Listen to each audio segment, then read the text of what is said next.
인자에 온 것은 잃어버린 자를 찾아 구원하려 함이니라. 예수님은 자신을 찾아오라 하지 않으셨습니다. 되려 직접 우리를 찾아올 것이라 말씀하셨습니다.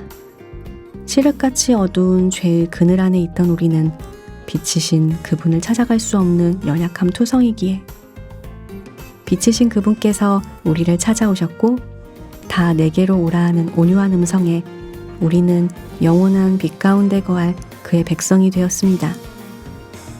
어둠 속에 버려두지 않으시고 나를 찾아오신 주의 은혜, 오라 말씀하시며 손을 내미시던 주의 사랑을 오늘도 되새겨보며 하나님이 함께 하시는 라디오 광야에서 만난 엘림, 3월의 마지막 엘림은 엘림의 책방으로 지금 시작합니다.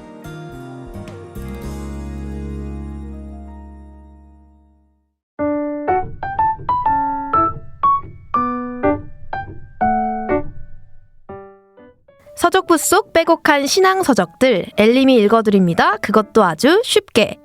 전능자의 그늘에 이은 엘림의 책방 그 두 번째 책 바로 철로 역정인데요. 오늘도 지난 시간 함께 해주셨던 두영 형제님과 함께합니다. 네, 안녕하세요. 한 달 만에 뵙습니다, 형제자매님들. 지난 한 달 동안 어떻게 지내셨나요, 두영 형제님? 저의 삶은 늘 같습니다. 네. 직장에서 퇴근하고 네. 그 다음 퇴근이 없는 육아를 계속합니다.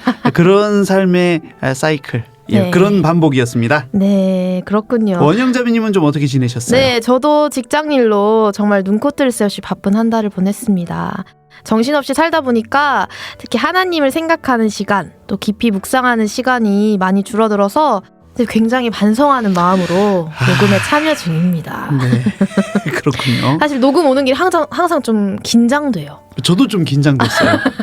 네, 한번 3월 구역 모임 중에 한 형제님께서 간증을 해주셨는데 네. 직장 일이 아예 바뀌어서 너무 어려워서 하나님을 계속 붙잡게 된다 간증을 해주셨는데 그걸 들으면서 나는 일이 많고 어렵다는 이유로 하나님을 뒤로하고 있었는데 이렇게 좀 어려운 시간들을 주시는 이유는 하나님이 자기를 더 찾아오라고 주신 거구나 하는 생각들을 하면서 지냈습니다. 네. 이 철로 역정과 엘림이 있어서 하나님을 조금은 더 생각하고 묵상할 수 있는 것 같아서 정말 감사한 마음이에요. 저도 엘림의 책방에 함께하게 되면서 엘림과 더 가까워지는 기회가 되었는데요. 클릭하기까지는 여러분 어느 정도 결심이 필요합니다. 네, 큰 결심이 필요하죠. 그렇습니다. 그렇지만은 틀어놓으면 네. 하나님을 생각하는 시간이 더 늘어나는 거라서 정말 은혜가 됩니다. 네, 저도 정신없이 세상을 살면서 이리저리 치이다가 봉사의 개념으로 매주 퍼블리싱 되는 엘림을 듣게 되는데요. 제 봉사지만은 듣기까지가 좀 어려워요. 쉽진 않죠. 네, 요 손가락이 아주 무겁습니다. 아마 지금 청취자 여러분들이 굉장히 격하게 고개를 끄덕일 수 있어요. 지금 듣고 계신 분들 대단하신 겁니다. 감사합니다. 네, 요즘 다들 너무 바쁘고 지치는 일들이 많은데 저 개인적으로는 세상에 치여서 엉망진창이 된 나를 이끌고 엘림 앞에 가면 어느 정도 신앙적인 부분이 조금은 다잡아지고 힐링되는 느낌을 많이 받는데요. 네. 그럼 형제 자매님들 주변에 많이 홍보해주세요. 네. 세상 컨텐츠를 소비하기보다는 그 시간에 가볍게 들을 수 있는 엘림을 많이 들어주시고요. 형제자매님들, 저도 주변에 홍보 많이 하겠으니까 우리 함께 홍보하시게요. 네, 아유 감사합니다. 지금 너무 엘림 홍보만 한 것 같은데요. 네네네. 이렇게 좋은 엘림에서 선보이는 이렇게 좋은 책 철로 역정. 네. 오늘은 율법을 벗어버리고 좁은 문에 도착한 크리스천, 그 이후부터의 이야기입니다. 오늘의 스토리텔러 원영자매님 4장부터 6장까지의 이야기 부탁드립니다. 네, 세속 현자의 꾀임에 넘어가 율법의 무시무시한 맛을 본 크리스천은 앞만 보고 직진한 결과 좁은 문에 도착합니다. 두드리라, 그러면 열릴 것이니라 라는 글귀가 써진 문이었죠. 문을 두드리며 들어가도 되는지 외치는 크리스천에게 선의라는 이름의 사람이 나타납니다. 선의는 크리스천을 진심으로 환영하며 기꺼이 문을 열어주는데 동시에 크리스천의 팔을 강하게 끌어당깁니다. 당황한 크리스천에게 선의는 조금 떨어진 곳에서 좁은 문을 향해 늘 화살을 쏘고 있는 바알세불로부터 보호하기 위함이라 이야기하지요. 바알세불이라면 마귀의 다른 이름이죠? 네. 근데 참 이 마귀는 어딜 가나 빠지질 않네요. 낄 때 끼고 빠질 때 빠질 줄 알아야 되는데 그걸 그러니까요. 모르니까 막이에요. 네, 그러게 하여튼 말입니다. 빠지지 않습니다. 이제 문 안으로 들어선 크리스천에게 선의는 어째서 혼자 왔냐고 물어보고 크리스천은 장망성을 떠나와서부터 지금까지 있었던 일을 알려줘요. 네. 크리스천은 자신이 어리석고 용기가 부족했다며 자책하지만 선의는 당신이 여기에 오기 전에 어떤 일을 했던 우리는 결코 상관하지 않는다. 주님께서는 결코 내쫓지 아니하리라 약속하셨다. 다정하게 위로합니다. 그러면서 선의는 크리스천이 가야 할 길을 알려주는데요. 크리스천은 또다시 다른 길로 빠지게 될까봐 피해야 할 길들을 물어보는데 네. 선의의 대답이 인상적입니다. 가야 할 길은 자로 그어놓은 것처럼 똑바로 닦여진 길이며 곁길이 많이 있지만 곁길들은 모두 구부러져 있고 폭이 넓은 길이라는 사실을 이야기해 주거든요. 확실하게 분간할 수 있다는 의미죠. 좁은 문 그리고 좁은 길이네요. 그렇죠. 크리스천은 떠나기 전에 이 무거운 짐을 벗을 수 있도록 도와주지 않겠냐고 선의에게 묻는데요. 그 간청에 선의는 이렇게 대답해요. 비록 당신의 짐이 무거울지라도 구원의 장소에 이를 때까지는 참고 그대로 지고 가십시오. 거기에 이르면 당신의 짐은 저절로 당신의 등에서 떨어져 나갈 것입니다. 지금 이 구원의 장소 그리고 또 저절로에 대해서 너무나 교제해보고 싶어요, 자매님. 네. 지금 제가 이거에 대해서 말하고 싶어요. 막 말하고 싶어요. 한 번도 아닙니다. 근질근질하세요. 네네네네. 네, 읽으면서 저는 이 부분 딱 보고 형제님이 이 이야기를 하시겠다 생각을 했는데 역시나 예, 같은 기질. 네.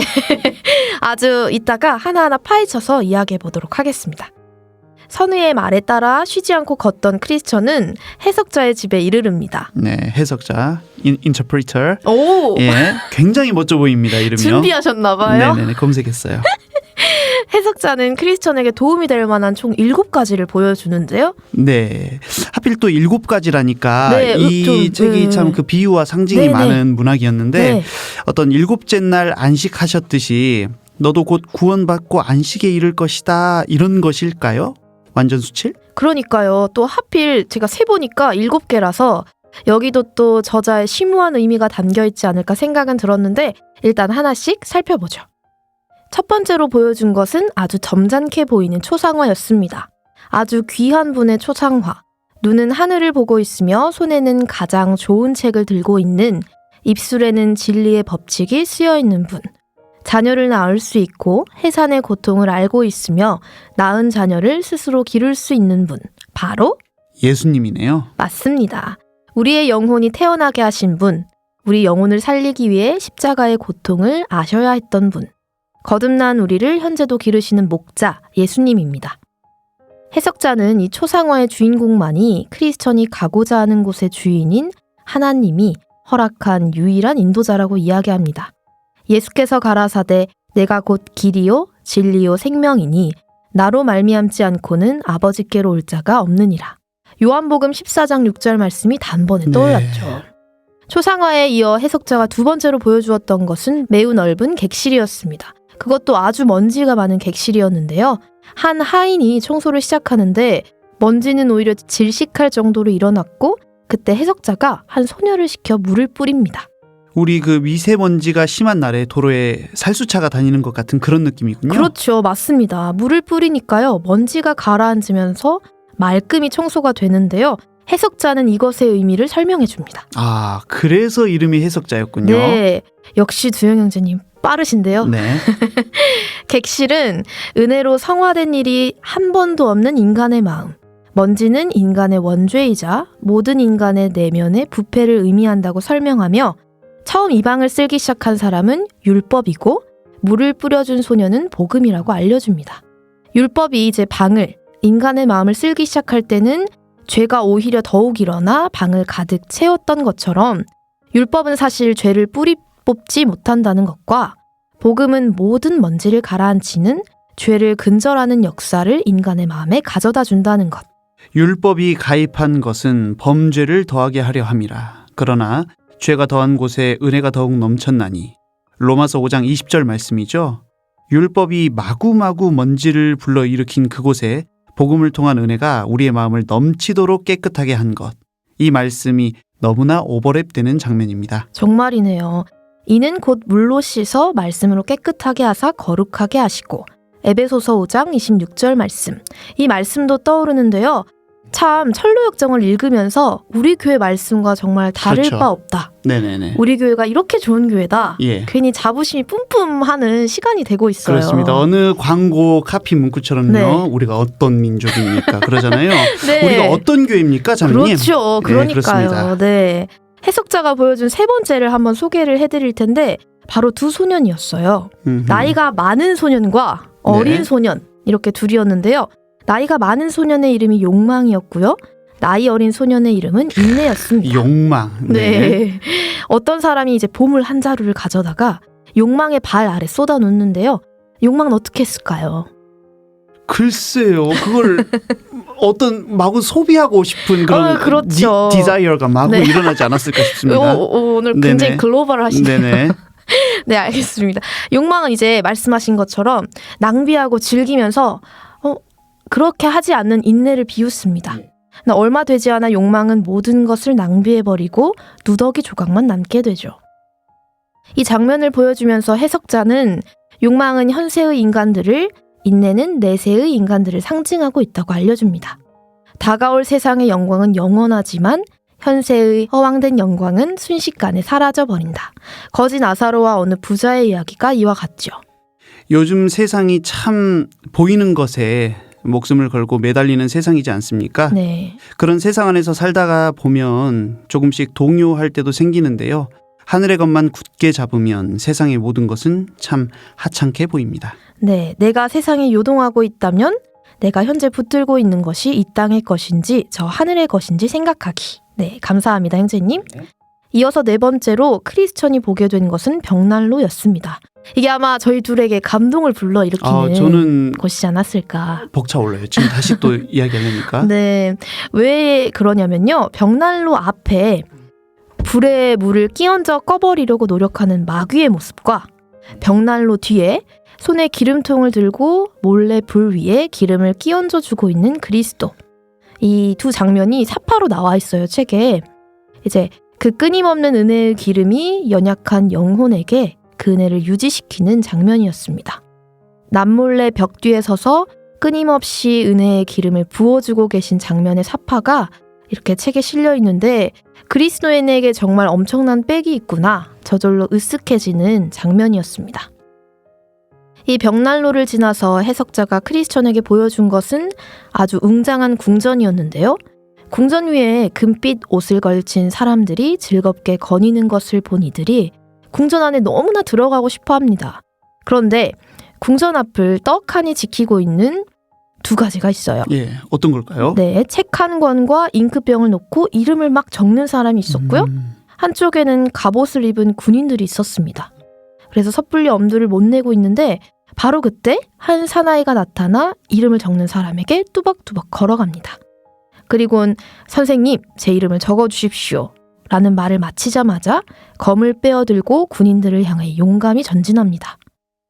아주 치열한 싸움이 일어나고 마침내 사나이는 궁전 앞에 다다랐고 궁전 안의 사람들로부터 즐거운 음성이 흘러나옵니다. 들어오라, 들어오라. 영원한 영광을 그대에게 주리라. 야, 진짜 사나이네요. 역시 천국은 뭐다? 침노하는 자의 것이다. 그렇죠. 침노하는 자는 빼앗느니라. 자, 이제 여섯 번째죠. 해석자는 크리스천의 손을 잡고 컴컴한 방으로 들어갑니다. 감방 안에 갇혀 가슴을 쥐어뜯고 슬픔에 젖은 한 남자가 보입니다. 그 남자는 자신을 소개하기를 예전에는 스스로는 물론 사람들에게 인정을 받는 훌륭한 신자였지만 세상의 정욕이 목을 얽매어 말씀과 하나님을 거역하는 죄를 지었고 하나님께서는 자신을 떠나셨으며 마음이 이미 너무나 굳어져 회개할 수도 없게 되었다. 자신에게는 이제 절망뿐이다. 이렇게 말을 합니다. 크리스천은 이 남자에게 하나님의 아들은 매우 인자하시지 않느냐. 지금이라도 회개하면 돌이킬 수 있지 않겠느냐 회유를 하지만 글쎄요. 이미 절망 가운데 갇힌 남자에겐 어떤 말도 들어오지 않습니다. 크리스천은 자신이 이 사람과 같이 되지 않도록 늘 깨어 기도할 수 있게 하나님이 도와주시기를 간절히 바랍니다. 네, 가슴이 좀 먹먹해지는데요. 네. 예, 그럼 마지막 한 가지 해석만 남아있군요, 자매님. 네, 마지막으로 만나게 된 것 또한 그리 좋아 보이지는 않았어요. 손발을 부들부들 떨고 있는 한 사람을 만나게 됩니다. 그 사람은 자신이 떨고 있는 이유에 대해 암흑, 번개와 천둥, 나팔소리, 구름 위에 한 사람이 나오는 꿈을 꾸었기 때문이라고 이야기합니다. 네. 뭔가 연상되지 않으신가요, 형제님? 찬양이 연상되네요. 어? 하나님의 나팔 소리 전지진동할 재림, 바로 예수님이 다시 오실 그날인 것 같습니다. 네, 맞습니다. 가라지는 먼저 거두어 불사르게 단으로 묶고 곡식은 모아 내 곳간에 넣으라. 이 무시무시한 현장을 꿈에서 본 이 사람은 많은 사람들이 구름 위로 들어올려져 어디론가 인도되는 것을 보면서 자신은 그대로 뒤에 남아 있었다고 합니다. 아이고 저런. 이 사람은 꿈에서 가장 두려웠던 것에 대해 이렇게 고백하는데요. 천사들이 몇몇 믿음이 훌륭한 자들을 구름 위로 끌어올렸을 때 제가 그냥 뒤에 남아있는 광경이었습니다. 마치 7년 환란으로 들어간 어느 소년의 이야기라는 책이 떠오르는데요. 남겨질 자들의 두려움과 공포가 감히 어느 정도일지 저로서는 상상할 수가 없고 또 모든 것을 알면서도 남겨진다는 것은 얼마만큼의 절망일지 헤아려 보기도 참 끔찍하네요. 네. 그 끔찍한 시대에 우리가 사랑하는 사람들을 두고 갈 수는 없죠. 네, 절대 없죠. 이 세상의 최후를 잊지 않고 기억하는 것이 내가 현재 열심을 다해 해야 할 일이 진정 무엇인지 일깨워주는 가장 좋은 방법일 것 같습니다. 네, 자매님. 자, 그럼 우리의 선한 크리스천, 해석자가 보여준 여러 광경을 통해서 많은 것을 배우고 굳건해졌을 텐데요. 이제 허리띠 졸라매고 길 떠날 채비를 해야죠. 네, 좋습니다. 그럼 떠나기 전에 해석자의 해석이 좀 네. 어려워서 좀 쉬어야 다니엘서를 읽었나 요한계시록을 읽었나 지금 혼미하네요. 저도 읽으면서 이걸 좀 예. 이렇게 체크 밑줄도 그어 가면서 예, 읽다 예. 보니까 어렵고 좀 상당히 예. 좀 피곤하기도 했어요. 그렇습니다. 그래서 떠나기 전에 예. 우리 잠깐 찬양 한 곡과 함께 쉬었다가 떠나보는 건 어떨까요? 너무 좋죠. 혹시 신청곡 제가 하나 좀 말씀드려도 될까요? 당연하죠. 형제님 좋아하시는 걸로 예, 네, 예. 추천 부탁드립니다. 제가 가장 개인적으로 좋아하는 찬양이기도 하고요. 네. 지금 이 크리스천이 떠나는 길은 사실 장난이 아닌 길이기 네. 때문에 아주 비장한 각오로 떠나고 있거든요. 지금 이 사람은 가정을 뒤로 하고 이 길을 떠난 사람입니다. 제가 저희 가족 핍박이 있을 때 가장 많이 들었던 찬양입니다. 시와 그림의 사명선인데요. 사명을 가지고 배선, 사명을 가지고 떠나는 배입니다. 그 배는 앞으로 나아가기만 하고 절대 뒤로 돌아설 수는 없다는 의미입니다. 네. 그럼 찬양 사명선 듣고 오겠습니다.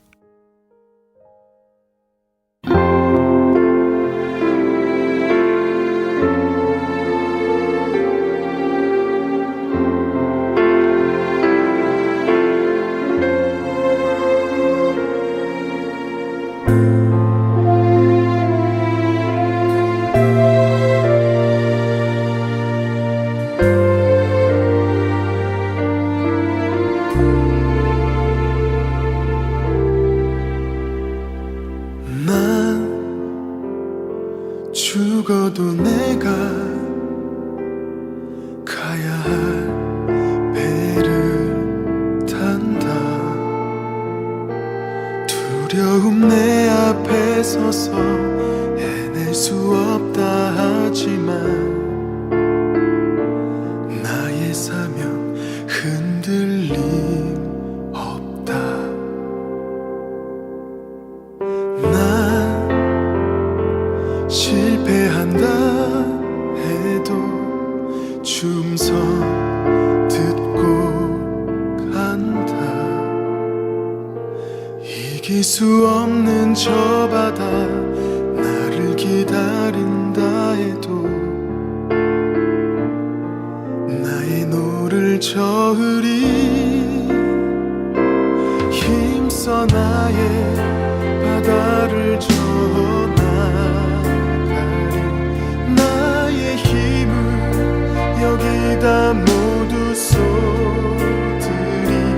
비록 지쳐 돌아갈 수 없다 해도 결코 나는 이 노를 놓지 않으리. 깊은 바다 두려워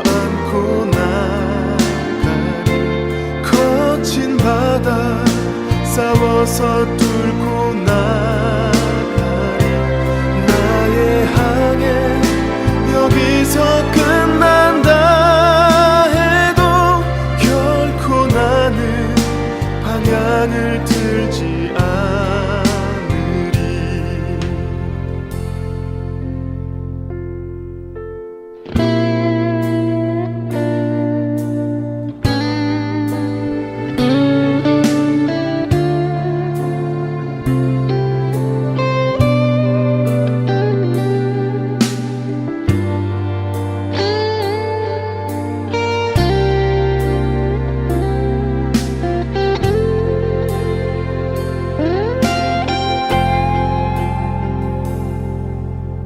난 실패한다 해도 충성 듣고 간다. 이길 수 없는 저 바다 나를 기다린다 해도 나의 노를 저으리. 힘써 나의 바다를 저나가리. 나의 힘을 여기다 모두 쏟으리. 비록 지쳐 돌아갈 수 없다 해도 결코 나는 이 노를 놓지 않으리.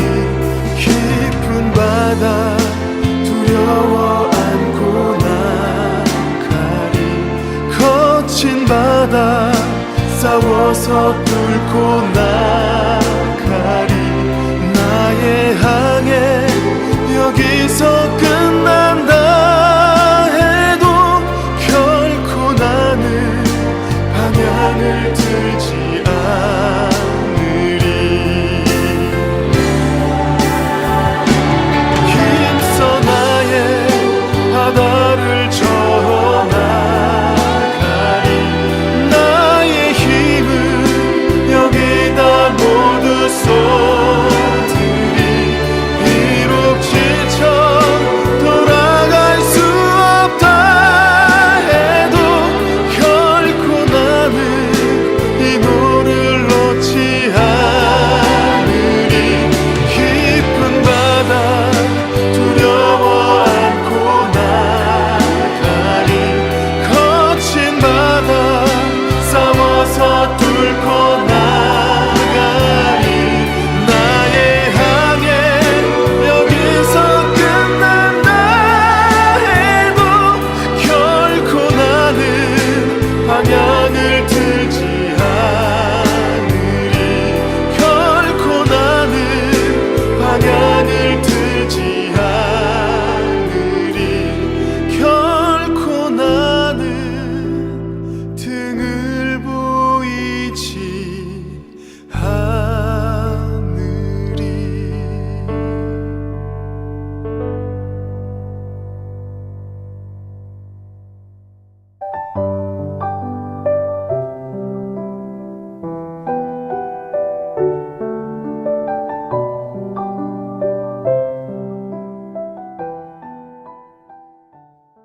찬양 감사합니다.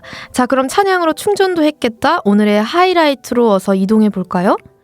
해석자의 도움을 받아 대비해야 할 것을 단단히 마음에 새긴 크리스천은 드디어 구원이라는 울타리에 다다릅니다. 구원. 네, 이 구원이라는 길은 달려 올라가야 하기에 무거운 짐을 진 크리스천은 무척 고통스러워 보입니다. 하지만 포기했을까요? 아니요. 네, 구원을 갈망하는 그는 쉬지 않고 계속 뛰어 마침내 한 언덕바지에 이르게 되죠. 그리고 거기서 펼쳐진 광경. 드디어. 네, 십자가가 서 있습니다. 아, 그리고 조금 떨어진 아랫부분에는 무덤이 놓여 있었죠. 제가 이 다음 부분을 좀 읽어봐도 되겠습니까? 막 감동과 전율이 일어나는 부분이에요. 네, 얼마든지 읽어주세요. 예. 크리스천이 십자가 위로 막 올라가려는 순간 짐이 그의 어깨로부터 풀어져 등에서 벗겨지더니 계속 미끄러져 내려와 마침내 무덤의 입구 속으로 굴러떨어져 다시는 보이지 않게 되었다. 박수 한번 칩시다. 네. 예, 청취자 여러분들도 한번 박수를 쳐보세요. 예. 자, 크리스천 형제님 네, 축하합니다. 축하드립니다. 자, 크리스천의 신앙 고백 한번 들어볼까요? 예, 이렇게 고백을 합니다. 주께서 괴로움을 당함으로 내게 평안을 주셨고 주께서 목숨을 버리사 내게 영생을 주셨나이다. 이보다 더 확실한 구원이 있을까요? 몸이 홀가분해진 크리스천은 신기한 듯이, 왜냐면 짐을 계속 지고 있었잖아요. 근데 그렇죠. 너무 가벼워졌을 거예요. 이제 신기한 듯 여기저기를 바라보고 짐이 사라졌다는 사실에 기쁨에 넘쳐 눈물을 흘리며 십자가를 바라보고 또 바라보며 서 있습니다. 예, 저도 그날이 지금 잠깐 떠오릅니다. 버스를 타고 네. 내려서 집으로 가는 동안 정말 너무 기쁜 나머지 주변 가로수들에게도 인사를 했던 실제입니다, 여러분. 죄송합니다. 그렇지만 실제입니다. 너도 하나님이 만들었구나 이런 이야기를 제가 구원받은 날 했었는데 참 부끄럽네요. 네. 예, 여튼간에 십자가를 바라보다. 예, 이 표현이 너무나 좋습니다. 막 뭉클해요. 네, 이렇게 십자가를 눈물로 바라보고 있는 크리스천에게 광채가 나는 세 사람이 다가와서 네. 죄는 사함을 받았습니다 라고 이야기해주고 깨끗한 새 옷으로 갈아입혀주고 이마에 표를 달아주며 봉인된 두루마리 한 개를 건네줍니다. 이 두루마리를 천국문에 이르렀을 때 제시하라고 말이죠. 구원을 받은 크리스천의 찬양이 꼭 이요한 목사님께서 네. 항상 구원 간증을 하시면서 아이처럼 기뻐하시는 맞아요. 그런 모습을 떠올리게 해요. 이제 크리스천의 노래인데 지금까지 난 무거운 죄의 짐을 지고 다녔다네. 이곳에 오기까지는 내 슬픔과 고통의 짐을 벗지 못하였는데 이곳은 얼마나 좋은 장소인가. 여기서부터 내게 참된 행복이 시작되려나? 여기서부터 내 등에 무거운 짐을 벗어 던지려나? 여기서부터 나를 묶어놓았던 고통의 사슬이 끊어지려나? 날 위해 수치를 받으신 그분을 찬양하라. 아주 껑충껑충 뛰며 노래 부르며 기쁨을 이기지 못해합니다. 네, 정말 제가 다 기쁘네요. 마치 어느 한 분이 네. 지금 또 구원받은 모습을 그렇죠. 보는 것처럼요. 크리스천에게 구원은 얼마나 값진 것이었을까요? 원래 간절히 원하는 만큼 네. 더 많이 기쁜 법이잖아요. 예전에 제가 설교를 듣다가 네. 한 목사님께서 자기가 이 간절히 원하던 것에 네. 대해서 이렇게 기뻐했을 때를 떠올렸을 어허. 때 군대에서 이제 초코파이? 다녀왔어요? 아니요. 네. 그 목사님 말씀해 주신 거예요. 예. 군대에서 이렇게 막 초코파이를 이렇게 딱 먹는데 막 고생하고 이제 이렇게 딱 하고 한 입 예. 베어 먹어 물었을 때 그 초코파이 맛을 잊지 못한다고. 생각납니다. 네. 그 목사님 성함이 김동영 목사님이셨던 것 같은데. 그런가? 맞는 것 같아요. 네, 그 설교 전도집회에서. 정말 너무 좋았습니다. 기억이 네. 납니다. 그래서 이제 그걸 듣고 저렇게 갈망하는 사람이 네네네. 가장 기쁘겠구나 생각을 했는데 우리 크리스천이 정말 기뻤을 것 같다 예, 생각이 예. 들었어요. 우리 크리스천이 이렇게 구원을 받았는데요. 사실 앞으로의 여정이 더 험난할 테지만 그렇죠. 오늘은 그 어떤 것보다 기쁜 마음으로 인상 깊었던 장면들을 나눠볼까요? 네, 자매님 인상 깊었던 장면 두 장면에 대해서 함께 한번 이야기 나눠보면 좋을 것 같습니다. 네. 네, 첫 번째로요. 감명 깊었던 장면은 역시 크리스천이 십자가 아래에서 죄짐이 벗어지고 구원을 받은 것이겠지요. 그런데 저는 첫 번째로 감명 깊었던 것이 이 구원을 받은 어떤 장면보다도 장소에 대한 것이 좀 많이 생각이 네. 되었습니다. 많은 생각이 들었는데요. 아까도 말씀드렸지만 좁은 문 안에 있던 선의가 했던 말에서 깊은 감명을 받았습니다. 이렇게 말씀하셨죠. 그러자 선의는 그에게 이렇게 말해 주었다. 비록 당신의 짐이 무거울지라도 구원의 장소에 이를 때까지는 참고 그대로 지고 가십시오. 거기에 이르면 당신의 짐은 저절로 당신의 등에서 떨어져 나갈 것입니다. 이 구원의 장소라는 말과 거기에 이르면 저절로 라는 말이 저에게 많이 와닿았는데요. 네. 요즘 핸드폰에도 이런 기능이 있습니다. 저는 갤럭시 유저인데요. 네. 아이폰에도 이런 기능이 있는지는 모르겠습니다만 이 갤럭시는 루틴이라는 걸 설정할 수 있습니다. 오, 네네네. 하루 일과 그렇습니다. 그래서 이거를 특히 장소로도 설정을 네. 할 수가 있는데요. 예를 들면 우리 집을 설정을 해놓고 우리 집에 도착하면 이 우리 집에 있는 와이파이를 자동으로 연결하게 하고 네. 그 후에는 오늘 찍었던 사진들을 구글 포토로 자동으로 업데이트하게 합니다. 오. 오. 예, 그리고 우리 집이라는 장소를 나가게 되면 또 갑자기 막 와이파이 잡히면 또 막 이게 또 귀찮고 그럴 때 있거든요. 네. 그러니까 와이파이 잡는 것을 자동으로 끄게 한다. 뭐 이런 거를 설정하는 겁니다. 네. 예, 말 그대로 어떤 장소에 가게 되면 저절로 그런 기능이 실행되는 것이죠. 그렇지만 저것은 아주 작은 일이지요. 눈에 보이는 일이고요. 전혀 영원하지 않은 일들입니다. 장소에 있어서도 현실적이죠. 네. 우리 집 또는 직장 또는 뭐 어디. 그런데 이런 장소가 있다는 걸 아마 세상 사람들은 모를 거예요. 이런 장소, 바로 구원의 장소. 그 장소에 가면 어떤 영적인 일들이, 나의 죄와 상관된 일들이 저절로 이루어진다. 와, 이거 너무 신기하고 환상적이지 않나요? 네. 구원의 장소에 이르면 당신의 짐은 저절로 당신의 등에서 떨어져 나갈 것입니다. 너무 신기합니다. 그리고 6장에서 크리스천은 결국 죄의 짐을 덜어버리고 난 뒤에 이런 말을 하죠. 아, 이곳은 얼마나 좋은 장소인가. 여기서부터 내게 참된 행복이 시작되려나? 여기서부터 내 등에 무거운 짐을 벗어 던지려나? 라고요. 그런데 여기서 하나 더 좀 나아가서요. 제 삶을 빗대어 교훈이 되었습니다. 갤럭시 루틴이라는 기능들을요. 처음 써보면 신기해요. 네. 예, 처음 써보면 그런데 이내 별것 아닌 것들로 여겨집니다. 일상이 돼요. 집에 오면 자동으로 와이파이 잡고 사진들을 업로드 해주는 게 그게 뭐 감격이 없어요. 아무 감동 네. 없어요. 그거요. 그리고 심지어 그런 일들이 저절로 일어나는지에 대해서 이런 자각도 되지 않습니다. 구원의 장소에 가면 저절로 죄의 짐이 떨어져 나간다고 하는 루틴도 내게 마찬가지 아닌가? 우리 청취자 여러분들은 어떠세요? 죄의 짐이 떨어져 나가는 것에 대해서 감격하고 있나? 지각은 하고 있나? 하는 생각도 들었고요. 또 하나는 대체 그 구원의 장소, 이게 제일 중요하잖아요. 구원의 장소가 내게는 어딜까 하는 생각도 들었습니다. 십자가가 있는 곳이라는 게 정답이겠지만 그렇다면 상당히 좀 상징적이지 않나요? 교회당? 기도할 때? 성경을 펼치고 읽을 때? 이제 구원의 장소라고 하면 말씀해 주신 것처럼 당연히 답은 십자가로 정해져 있는 것이겠지만 네. 뭔가 개인적으로 생각을 해본다면 저는 이 문장에서 저만의 답을 찾은 것 같아요. 이제 이런 문장이 있는데요. 크리스천이 십자가 위로 막 올라가려는 순간 짐이 그의 어깨로부터 풀어져 등에서 벗겨지더니 계속 미끄러져 내려와 마침내 무덤의 입구 속으로 굴러떨어져 다시는 보이지 않게 되었다. 짐이 미끄러져 내려와 향한 곳이 바로 무덤의 입구 속인데요. 무덤은 죽음을 의미하겠죠. 십자가는 짐이 벗어지는 공간이고 사실 이 짐을 처리한 것은 무덤입니다. 그런 의미에서 구원의 장소라고 생각이 들기도 했고 제 개인적으로는 이 무덤에 대해 생각나는 장면이 있는데요. 이제 구원을 받고 교제에 나오기 시작하고 예전에는 이제 다 오프라인이었기 때문에 네. 교회 일정에 맞춰서 계속해서 전도 집회가 있잖아요. 듣고 또 듣고 또 지인들을 전도하게 되면 실로암실에서 또 듣고 이제 계속해서 집회 말씀을 들으면서 그 말랑말랑했던 마음에 예수님이 돌아가시는 모습이 한 성경 강연회마다 매일매일 좀 구원으로 다가왔던 것 같아요. 이제 이런 말이 적절할지는 모르겠지만 집회 말씀을 들을 때마다 구원을 받는 느낌이라고 해야 할까요? 네네.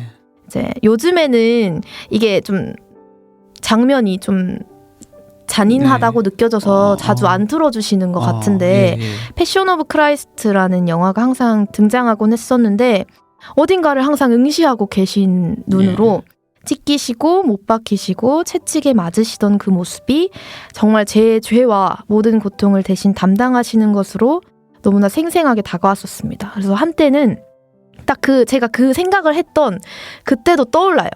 조금만 저는 다치고 뭔가 찍히고 해도 이제 눈물 나게 막 아파하는데 그런 네가 어떻게 이런 고통을 담당할 수 있겠냐. 그래서 내가 대신 져주는 거란다. 이렇게 말씀하시는 듯한 느낌을 받았었거든요. 그래서 예수님이 죽으시는 그 장면들이 그 죽으심이 제게는 구원의 장소가 아니었을까.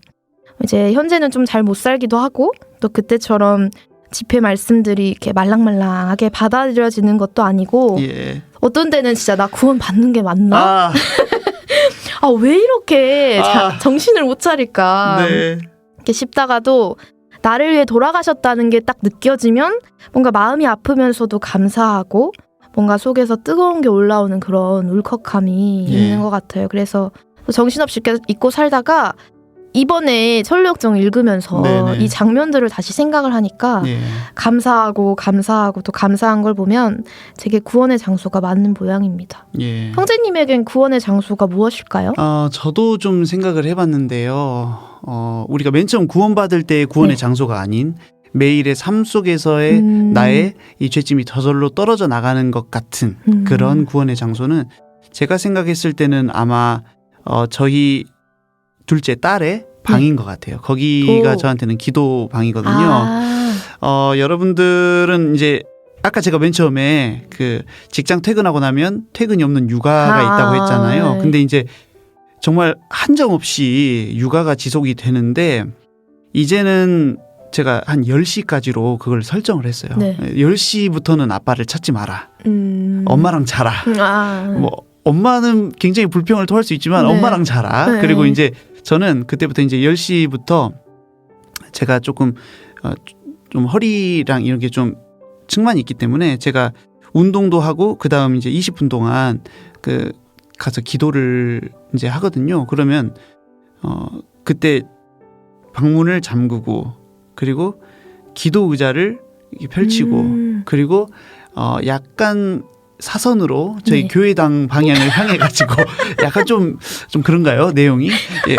그렇지만 저에게는 그런 의미가 있어요. 예, 실제로 아니 그 이스라엘 사람도 어디 여행 가다가 예루살렘 그래요. 쪽으로 그리고 요즘 또 그런 말도 있잖아요. 그렇죠. 뭐 예. 좋은 거 이렇게 물건이 예. 나오면 이 물건 예, 예. 누가 만드셨나요? 그쪽 방향으로 절하겠습니다. 이런 말도 있죠. 그러니까요. 네, 그런 말도 있고 그러니까요. 뭐 저도 이상한 건 아니죠? 그런 마음이에요. 네. 그래서 거기에서 이제 한 가지 여러분들은 어떻게 기도하시는지 모르겠지만 저는 유튜브에 그 기도할 때 듣는 음악이 저 있어요. 알아요. 피아노 CCM 그 연주 좋아요, 피아노 좋아요. 연주 있어요. 그거를 딱 틀고 기도를 하거든요. 그러면 정말 우리가 잠자기 전에 그냥 머리맡에서 기도하면 하나님 감사합니다. 뭐 오늘 뭐 이렇게 나오는데 음악을 틀어놓고 있다 보면 말이 바로 안 나오고 네. 이제 이렇게 돼요. 일단 장탄식이 한번 나온 다음에 제가 네. 너무 오랜만에 왔습니다, 주님. 이렇게 죄송합니다. 제가 너무 정신이 없었어요. 막 하면서 네. 이렇게 약간 좀 그 저희 이런 것들을 이렇게 토해 놓으면서 이렇게 쭉 가는 게 그 기도는 정말 눈물 없이는 안 돼요. 그런 기도가 눈물이 날 수밖에 없어요. 근데 제가 이제 이거를 생각하다 보니까 저희 초등부에서는 아이들 월암송이 있거든요. 네. 근데 저희 2월 월암송이 생각이 났습니다. 2월 월암송이 시편 32편 말씀이었거든요. 뭐냐면은 그 말씀이 내가 이르기를 내 허물을 여호와께 자복하리라 하고 주께 내 죄를 아뢰고 내 죄의 악을 숨기지 아니하였더니 곧 주께서 내 죄의 악을 사하셨나이다. 이로 인하여 무릇 경건한 자는 주를 만날 기회를 타서 주께 기도할지라 진실로 홍수가 범람할지라도 저에게 미치지 못하리이다. 주는 나의 은신처이오니 나를 환난에서 보호하시고 마지막이 중요합니다. 구원의 노래로 나를 애우시리이다. 너무 맞는 것 같은 거예요. 주께 내 죄를 아뢰고 허물을 자복하고 했더니 나의 죄의 악을 사하시면서 마지막은 구원의 노래로 나를 애우시는 거예요. 이 상황이랑 크리스천이 겪고 있는 상황이랑 너무 와닿는 것 같아서 저에게는 구원의 장소 하면 저희 그 기도하는 네. 방에서 기도하는 것, 그것이라는 좀 생각이 들었고요. 생각났던 말씀은 또 다른 말씀은 일한 것이 없이 하나님께 의로 여기심을 받는 사람의 행복에 대하여 다윗의 말한 바 그 불법을 사하심을 받고 그 죄를 가리우심을 받는 자는 복이 있고 주께서 그 죄를 인정치 아니하실 사람은 복이 있도다 함과 같으니라. 로마서 4장 6절로 8절 이 말씀이 절로 생각났습니다. 일한 것이 없이 너무 감사해요. 가장 감명 깊었던 장면 첫 번째였습니다. 네. 이 크리스천의 감정이 저는 참 매일매일 느끼고 싶은 감정이잖아요. 그리스도인으로서는. 그게 무뎌져서 문제지. 네. 그러니까 처음에는 그 감정이 오래 가는데 이게 점점 그게 무뎌지고 뭔가 간격도 길어지는 것 같아요. 맞아요, 그래서 맞아요. 저렇게 항상 구원받은 것에 기뻐하고 감수성이 풍부할 수 있는 그 기도로 듣는 찬양 그것만 들어도 눈물이 나오는. 일단 탄식이 나온다니까요. 아, 예. 탄식 다음에 말이 안 눈물이 나와요. 나. 예. 예. 한참 동안 말이 안 나옵니다. 예. 그래서 형제님 말씀하신 것처럼 기도하면서 죄에 대해 성찰하고 구원의 은혜를 되새기는 것만이 뭔가 그런 감격을 다시 불러올 수 있을 것 같다 생각이 네. 들었습니다. 저도 구원의 장소에 자주 향해야겠는데요. 네, 좋습니다. 두 번째 감명 깊었던 장면 말씀드리겠습니다. 바로 해석자가 보여주었던 벽난로에 불이 타올랐던 장면입니다. 마치 성경 말씀을 계시해 주시듯이 해석자가 해석을 보여주죠. 물을 끼얹는데도 자꾸 불이 타오를 수 있었던 이유는 벽의 뒤쪽에서 그리스도께서 인간의 마음속에 끊임없이 은혜의 기름을 부어주고 계셨기 때문이다 였는데요. 네. 내용 자체로 감사하고 또 말씀에 그러나 내가 너를 위하여 네 믿음이 떨어지지 않기를 기도하였노니 누가복음 22장 32절 말씀. 이 생각나 주님께 감사했습니다. 이 마귀가 쓰는 물통과 주님이 붓고 계시는 기름통은 마치 어떤 두 구멍처럼 좀 생각이 되어서요. 네. 우리들의 마음을 쉬이 식어버리게도 만들고 또 뜨겁게 달아오르게도 만드는 어떤 눈구멍 그리고 귓구멍 이렇게 생각이 났습니다. 네. 예, 영원한 것은 눈으로 볼 수 없고 현실에 보이는 것은 온통 상황, 사람, 돈, 미디어들만 보게 그렇죠, 되잖아요. 요즘은 예. 특히. 그럼 우리가 마귀에게 어떻게 보면 이미 두 구멍 중에 하나 내주고 시작한 것 같거든요. 네. 예, 그렇지만 그렇지 않죠. 이 눈으로 우리는 또 생명의 말씀을 읽을 수 있습니다. 네. 귀도 역시 마찬가지입니다. 이것으로 남을 험담하는 말을 들을 수도 있고 교회에 대해 아쉬운 소리를 해대는 것을 들을 수도 있습니다. 물론 세상 가요를 들을 수도 있고요. 또 주의 말씀에서 떠나게 하는 악한 교훈을 들을 수도 있습니다. 그렇지만 우리를 강건케 하시는 이 주님의 말씀을 또 이 귀로 들을 수 있잖아요. 네. 눈과 귀를 통한 나의 의지는 어디를 향하는가? 나의 노력을 어디로 기울이고 있는가? 이런 생각이 들다가요. 네. 그러면 힘들잖아요. 네. 내가 잘하면 되고 그렇죠. 또 아니면 안 되는 것 같고 이제 그러다가 이 기름통을 손에 쥔 어떤 한 사람 벽난로 뒤쪽에서 가만히 기름을 붓고 계시던 한 사람 그리스도가 생각나 너무너무 감사했습니다. 나는 연약하여 쉽게 무너지고 선한 것만 좋아하는 것이 아니라 사실 추악한 것을 추구하고 싶은 그런 마음이 또 한켠에 있는데 주님이 붓고 계시는구나. 네. 진짜 저희가 뭐라고 항상 기도해 주시고 은혜의 네. 기름을 끊임없이 부어 주실까요? 은혜의 기름을 부어주고 계신 그리스도에 대해서 책에서 묘사한 표현 중에 저는 남몰래라는 이 세 글자가 참 와닿았어요. 그래, 주님의 은혜는 요란한 것이 아니다. 일상 중에 고요히 내가 자각하지 못하는 많은 순간들 중에서도 꾸준하게 네. 드러나지 않게 나를 잡아주고 계신 것이다. 그러니까 감사하더라고요. 뭔가 요란하게 나를 잡아주시는 거라면 네. 내 일상 중에 사실 뭐 매일 요란하게 하나님의 아우. 역사하심을 느낄 때는 예. 흔치는 않잖아요. 네네. 그래서 하나님이 나를 가끔 생각하시나 보다 이런 결론이 날 텐데 예. 남몰래 은혜를 부어주시니 매일 매 순간 부어주고 계신 거라는 생각이 들어서요. 예. 좀 감사했고 이제 근데 남몰래인데 종종 저조차도 모르는 것 같아서 좀 주님 보실 때 야속할 수도 있겠다 싶어요. 정말 그렇지 싶어요. 네, 늘 깨어 있어야 할 텐데 좀 모자란 게 너무 많은 것 같습니다. 은혜 참 어렵죠. 제 신앙생활인데요. 네. 저는 좀 개인적으로 치명적인 약점이 있습니다. 하나는 십자가라는 단어였고요. 또 다른 하나는 은혜였습니다. 약간 사랑도 마찬가지예요. 저는 그보다는 성경 사실, 이 세상 마지막 때, 헌신, 경건생활 습관 잡기 이런 것들, 이런 거. 계획 세워 실천하기 이런 그런 거. 거 해야죠. 그래갖고 저는 그런 거에 좀 더 네. 끌렸던 것 같아요. 예, 물론 주님의 은혜와 구원을 엄청나게 감사했었지만 그것은 차츰 제 마음속에 평범한 좀 일상적인 좀 당연하다고 하면 안 되는데 좀 네. 예, 그런 그런 생각이 되어갔던 게 좀 사실이었던 것 같습니다. 맞아요. 시간이 지날수록 사실 전혀 흔한 게 아닌데 흔한 것처럼 제가 여기고 있는 것 같습니다. 맞습니다. 네.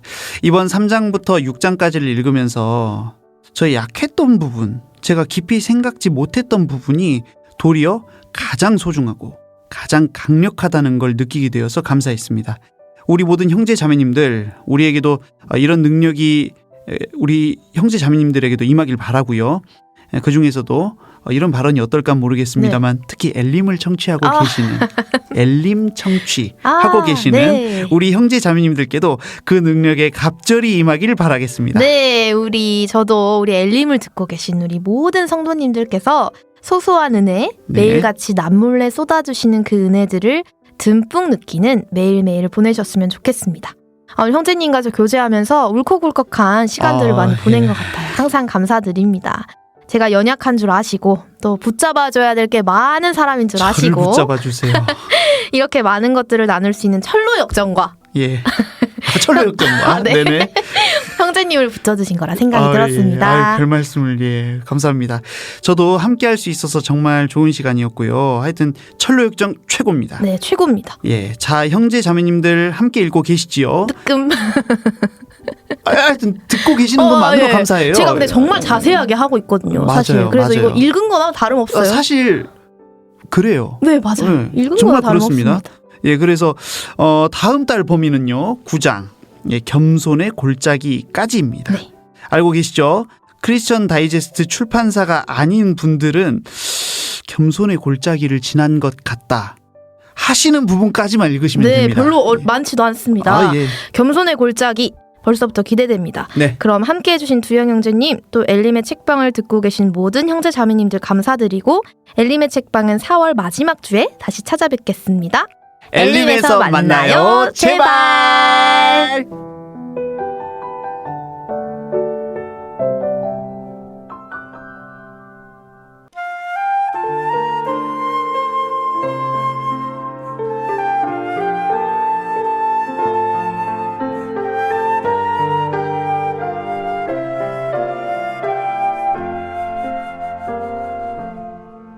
날 대신하여 지신 십자가로 은혜 구하며 지금 나갑니다. 현약함 벗고 보혈 힘입어 겸손히 나갑니다. 날 대신하여 지신 십자가로 은혜 구하며 지금 나갑니다. 연약함 벗고 보혈 힘입어 겸손히 나갑니다.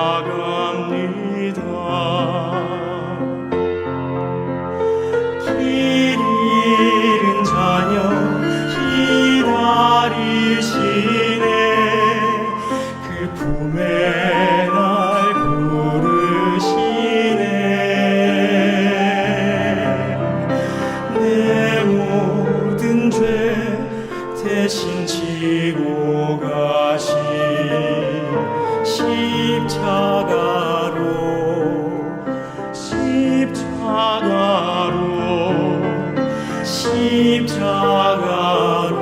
갑니다.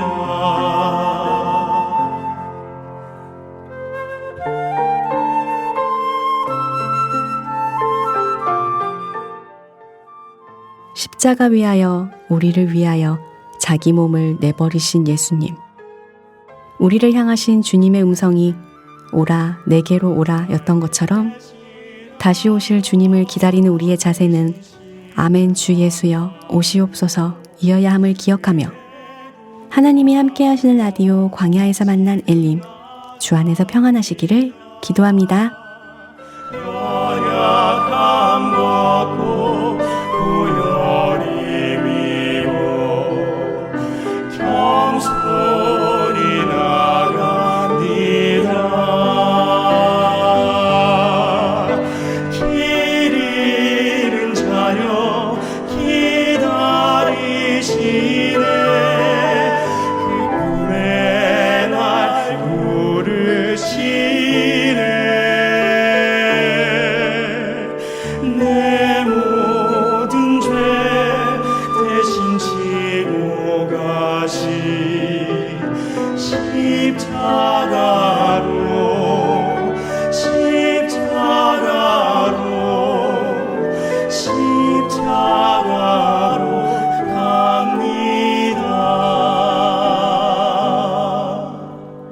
십자가로 갑니다.